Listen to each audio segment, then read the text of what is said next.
Welcome to the Empowered Team podcast. I am your host, Kari, here to help you discover a few things about you. This is all about self-mastery for leadership.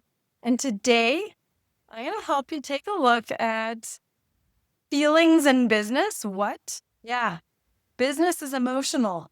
It's when we say it's just business, no, not so much. Today, I'm going to have some info for you to learn how ignoring emotion in business costs you more than you think, and what to do instead. So I always said when I started my business, I started it with buttons and a smile, and I built it with blood, sweat, and tears. And when I look back at that saying and having said it so many times, I look back at it and it steeps in emotion, buttons and a smile. I had to try and find a way. I didn't have investors, didn't have a lot of money to start up with, and built it with blood, sweat, and tears. That implies there was some challenge, some suffering, some hard work, some pain, some emotional suffering. And that's definitely what it's been. But we tend to put this layer on business as though it's got to be super professional, as though there isn't emotions there. And if there is, it's unprofessional to have it there. So today, we're really going to outline what this looks like and how you can approach emotion in business in a way that really works well without being unprofessional, without compromising the growth, in fact,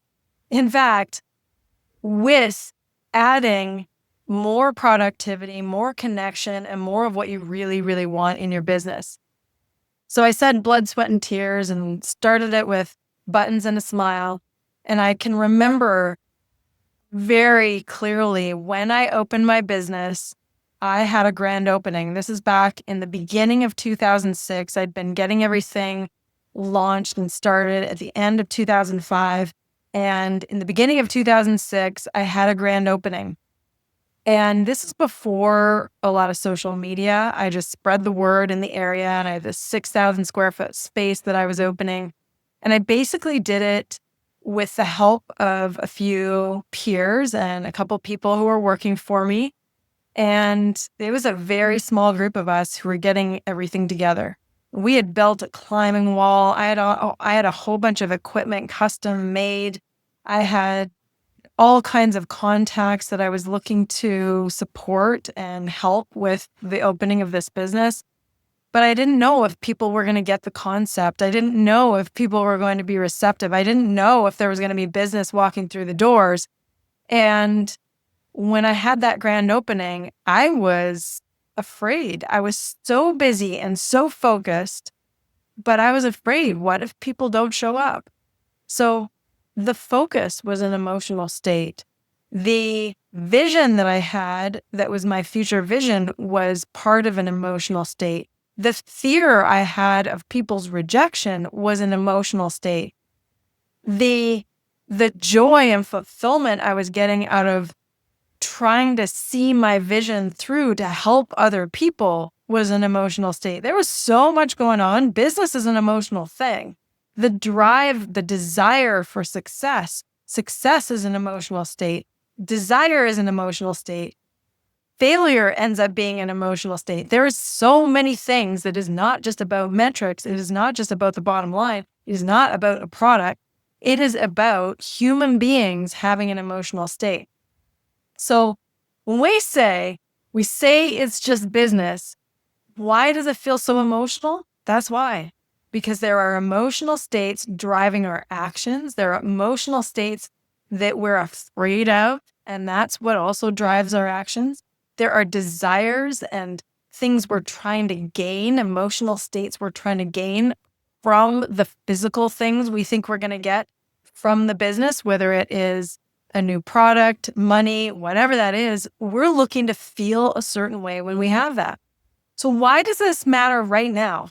What's going on right now? Here are some of the things that are real for this day and age. And it looks like this. The majority of leaders are feeling burned out, especially post-pandemic. And this is from the Harvard Business Review. We're looking at emotional suppression in leadership, which I've seen many leaders do this. I've done this myself, but it is linked to poor decision making and increased stress. And when there's more stress in the business space, it reduces our ability to make those decisions and reduces our ability to regulate our emotions. It's all interconnected. So here we want, as leaders, we want to make those decisions. We want to be clear. We want to drive towards the bottom line. Well, guess what? We have to be able to manage our emotional states in order to be able to have that level of thinking with our brain, that level of function with our brain. So that doesn't mean suppressing emotion, because those of you who are listening to this going, well, I manage my emotions just fine. I don't have any in the workplace. That's not what I'm talking about. We want you to be a more well-rounded human as a leader, not just an emotionally suppressed human. So what this looks like as well is that mental health, now we have conversations about mental health. We have mental health days. It's no longer a private issue. Leaders are expected to model emotional well-being. It's not the way it was in the 50s and 60s and 70s, where that was completely boxed, completely segregated from a workplace. We as a society are more well-rounded in being able to express ourselves and understand that human beings are emotional creatures. That's why we've survived. That's one of the reasons that we are so connected. There's so much that yields our progress because we are emotional. And I don't mean emotional as in into an emotional storm. I mean emotional as in our ability to emote. Employee engagement, people don't leave jobs. They leave poor emotional climates. Customer experience, the marketers who might be listening to this understand implicitly the emotional drive in marketing. However, when you're leading a business, you may not see the connection, but there's a massive connection. The customer experience, the best brands don't just deliver a product, they deliver an emotional experience. They emotionally connect with their customer. AI, that's a whole another part of the equation that's coming in, where there's so many tasks that can be automated right now. There's so much that can be done with AI, automation, robotics, but we're not robots. So as machines are doing more for us, they're taking over some of the logistics, the tasks. The emotion is the human advantage. This is where we are needed in the emotional space. So ignoring emotion isn't a neutral thing as I'm staying professional. It is actually costly. It will cost a business. There's a Gallup poll, and it shows that low engagement costs companies trillions of dollars annually just from low employee engagement. Workers crave purpose. I've known this in running a business for over 20 years, that anybody that works with me knows that they're part of my purpose in my business. And if they don't believe in that purpose, if that purpose doesn't light them up, then we're not going to be working together. It just isn't going to work. I've seen that. And the thing is that has worked so well for me is that by expressing myself, I attract who is aligned with my purpose. So as a leader, if you're not expressing yourself, then you're not going to attract the people who are aligned with that, because you won't know who they are. They won't know who you are. So there are ways to do this in an emotionally intelligent and professional ways. I'm going to share a little bit of that with you later. So let's take a look at some examples. So I'm not speaking in generalities, but rather speaking in something that really, really is clear for you. If you've had a family member or you've had to conduct layoffs can be heartbreaking. And layoffs are problem-causing, even life-changing for families. How about a launch day? Anyone done a launch where you were launching a product, you're launching a service, you're launching a brand new thing to the world? That is massive adrenaline. We're pumping on fumes sometimes. It feels so scary. We're not sure if it's going to be received. We're not sure if the tech is going to work. That's an emotional state. Or a bold investment. We're going to start and invest in this software, invest in this product. It's going to make a difference for the department, for the business. And it takes some level of courage, some bold stroke. It's an emotional thing. How about late night decision making? Have you ever lost sleep because you're thinking about work? Why? Not because it's just that thing, because you feel a certain way about it. That's why it's drawing your attention. That's why it's costing you your sleep. So all of these things are occurring, and those are all emotional states. Sometimes we're ignoring how emotional some of these things can be. Even the positive emotions. Let's say you've done something that's incredibly meaningful or reached a milestone in the business that has impact on so many people, and you experience joy. You experience fulfillment. You experience this follow through, this feeling that you didn't know was possible and you achieved it. That's the emotional experience that happens.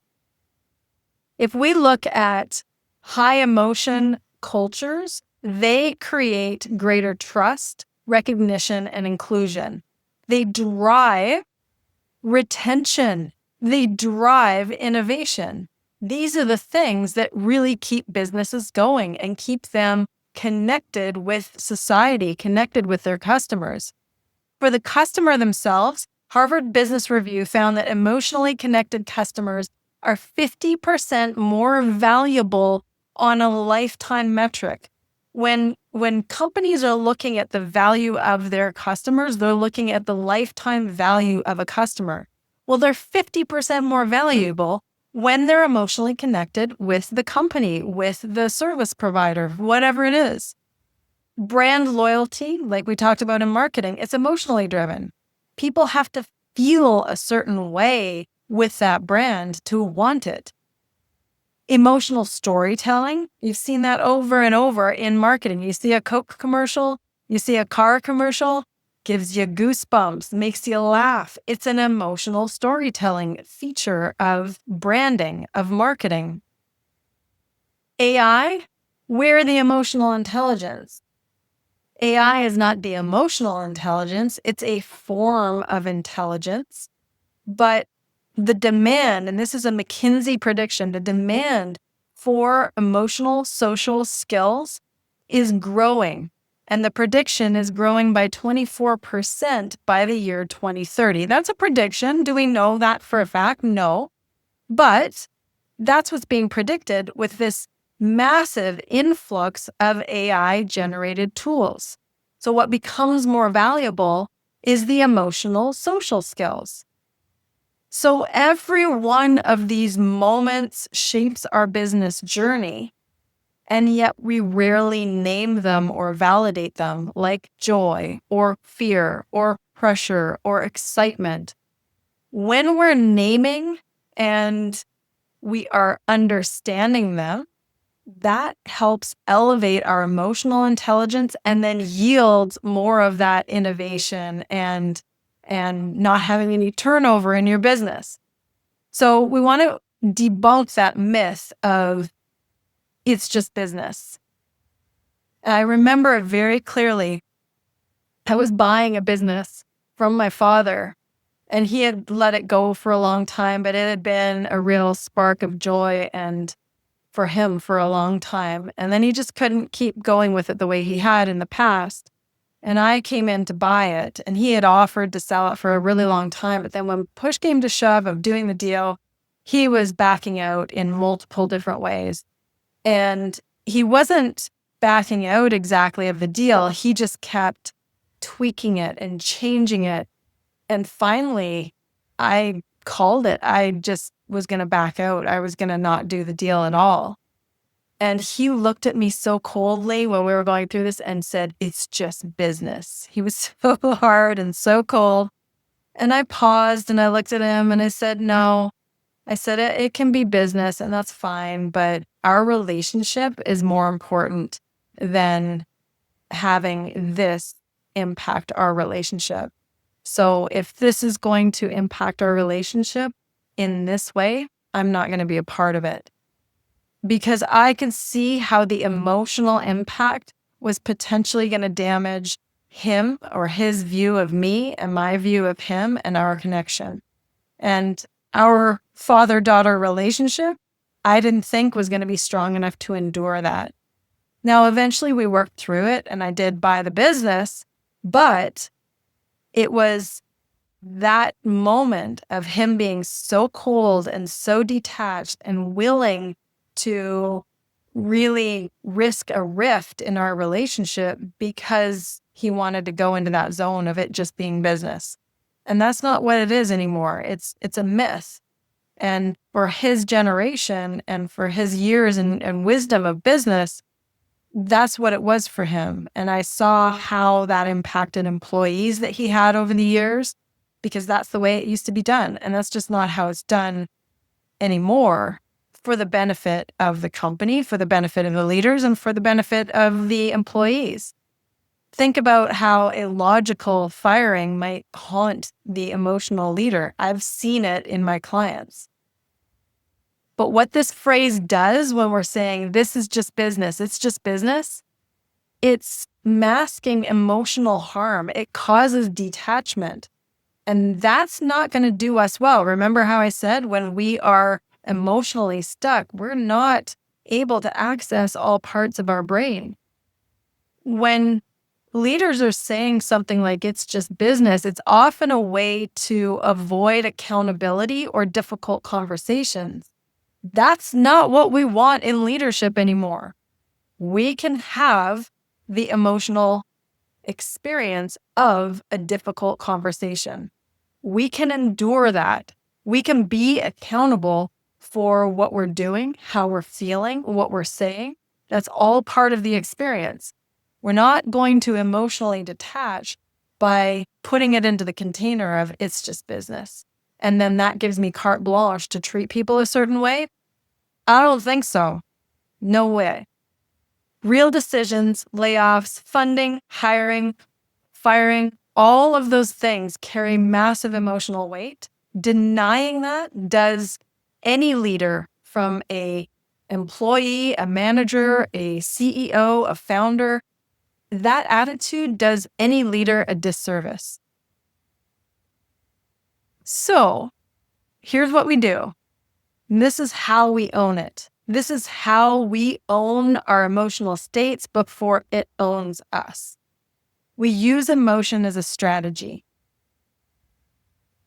If I think of the best leaders that I've ever worked with, and I'm talking Olympic level coaches, I'm talking business leaders who have run or created or sold multi-million dollar businesses, the people who lead with the most connection, the most compassion and empathy are the ones who have created the greatest legacies. The legacies that have people remembering how they operated, emulating them, and really having something that lasts beyond their leadership. That's legacy level leadership. And they've been emotionally connected with themselves and emotionally connected and compassionate for anyone that they work with. Even if it's someone who's difficult, a competitor, or has challenged them. If we look at LinkedIn as an example, LinkedIn, their key leadership competencies, in the top 5, empathy is a key leadership competency. Empathy and compassion are superpowers in this day and age. Emotional awareness leads to better negotiation, conflict resolution, collaboration. Companies that embrace emotional intelligence outperform peers in profitability and, like I said before, in retention. So this emotional intelligence, what I'm talking about is the ability, this is a definition of emotional intelligence, It's the ability to identify and recognize and understand and manage your own emotions. So just think about that for a second. I'm able to identify and recognize that I'm feeling blank, joy, anger, fear, whatever it is. I can recognize it. Then I can understand it. I can understand where that's coming from. I feel fear because I'm afraid that I won't get received when I have my grand opening of my business.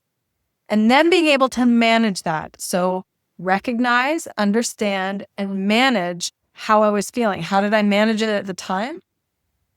I kept myself busy at the time. I wasn't as emotionally savvy as I am today, but the managing of it, I didn't let it stop me. I didn't snap at people. There were things I did and didn't do to manage that emotion of fear. Now, if we really go into emotional intelligence, it's being able to do those three things: recognize, understand, and manage emotions while being able to, in another person, recognize their emotion, understand why they are experiencing it, and being able to influence how they're managing their own emotion. So that sounds like reassurance, support, compassion, encouragement. That's where we are experiencing and acting in an emotionally intelligent way. So I hope I described that well, so you get the picture of what emotional intelligence looks like when I'm referring to emotional intelligence. Because when you highlight emotional intelligence as a return on investment, what you get is better collaboration, more trust, more innovation. So when we look at this, if someone's able to do that, they're emotionally intelligent. What they're doing is they have an emotional labor. There's an emotional work that comes with it. And I see this in business leaders when they're managing people, they lead a company and they have a leadership team who are managing people. They are shouldering and receiving the emotional challenges that everybody in the company are dealing with. And if they can't have their finger on that emotional pulse of their people, then they're usually having the costs that are associated with it by turnover, by loss in productivity and loss in innovation. Now, when they're actually managing this emotional labor, that is a terminology for it, then that leader or that manager, it's an unseen weight that they're carrying. So for instance, the example of when payroll is due tomorrow and there's struggles in cash flow to meet payroll, they may not be sharing that to everybody in the company, but that's an emotional labor. If they've been hearing the struggles of their leaders or of their employees, that understanding is an emotional labor. It isn't weak. It isn't something that is, it's something that people are not as aware of or talking about, and it's unpaid leadership. It's something that is there and a current that's running in the background that most people don't see, most people don't understand, but that's where leadership becomes lonely. They're carrying this invisible emotional load, calming tension, absorbing stress, understanding the needs. They're carrying this load, and it is sometimes heavy. But if it's suppressed, if there isn't an outlet, if there isn't a processing, if there isn't an expression of this emotional load, it can lead to leadership burnout. It leads to reduced creativity. But when we can name and validate this emotional labor, the carrying of this emotional labor, then it makes it more manageable and more actionable versus hiding it, suppressing it, putting it behind the scenes so nobody knows what you're carrying.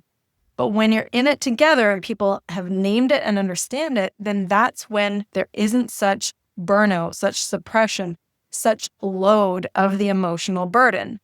So this is how we do it. Because what this is about is not denying it, it's about owning it. It's about owning the emotional load in business before it owns us and causes the burnout, causes the issues that come with it. So what we want to do is basically reframe. And it starts with number one, naming it. Naming it is the most validating thing and simplest thing that people can do. It sounds like as a group, we're feeling the pressure right now to meet this deadline. Such a simple statement, but by saying that, that validates for the people who are going through it with you that they might feel pressure too. Even speculating, this might seem frustrating that customer isn't paying the bill, or it might seem frustrating that our service provider hasn't followed through. It might seem frustrating that RFP got rejected. So as long as you are naming that experience for yourself or for someone else, it's validating. It's validating, and it's far more connecting than saying something like, well, I need the data. Show me the numbers. Big difference. Naming it. Naming it is a wonderful, easy thing to do in leadership. It does a great service for you and anyone that you are leading. Next one, make space for emotion in your leadership, not just for yourself, but those you lead and those who are other leaders around you. One check-in question is all you need. So making space is simply asking one word. How are you feeling? I do this all the time in groups that I'm coaching or groups that I'm consulting for. I'll say, give me one word. How are you feeling today? One word. People will say stressed. They'll say excited. They'll say peaceful. They'll say calm. They'll say focused. They'll say so many different words. But just asking them for that one thing, it causes everyone to understand where everyone is at, and it opens trust. Because what it's saying behind the scenes is, I am asking you for how you're doing, and you can share with us and we can hold space for however you are emotionally. Now, of course, this is not asking for some disruptive thing that's going to take the business off the rails or take the meeting off the rails. It's the trust of, I can share this one word and people can see and understand what's going on. We move through this so quickly when it comes to business meetings and getting started with groups. When you're emotionally intelligent, it comes with ease. Another way to do this with that one question is, how was especially if you're one-on-one in leadership, how was the birthday party? How was the funeral? How was you're asking about something that you recognize. There's an implied understanding that you recognize that could have been hard for them, or that could have been amazing and joyful. And you're checking in with them on that emotional experience. How was the trip? And when you do that, that's another form of holding space emotionally. It's another form of connecting, a human connection emotionally. So the first one was naming it, naming that emotion, especially in decision-making environments. Number two is holding space for emotion in leadership. You're doing this by asking the question. Share one word with how we're doing right now, and then they move on. Or how was your blank when it's one-on-one? And number three is redesigning the culture. Now, that sounds like a big thing, but what we're doing is when you are creating the values in a department or in a company or in a group, all of those values are typically an emotional state. So when you keep putting those values out there for your group, your family, your business, you keep putting those. We are about blank, blank, blank. We are about teamwork, reliability, adaptability. You name those things over and over, then that starts to create the culture. It's who the group believes they are, and it's a greater thing than the individual. This is what we're about. This is who we are. So that's where you redesign your culture by using the values that are typically an emotion. It's an emotional state. If we speak into success, it's a way of feeling. You can define success with metrics as well, but it's also an emotional state. Adaptability, teamwork, all of those things can be emotional states. So go ahead and use them to create your culture in whatever group that you interact in, whatever group that you lead in. So that is how we own it. This is what we're looking at. I'm going to ask you a couple of questions here. And the reason I want to ask them is so that you can reflect for yourself, so that you can validate yourself in whatever you're experiencing. Because business is not an easy adventure, and it's a wonderful adventure.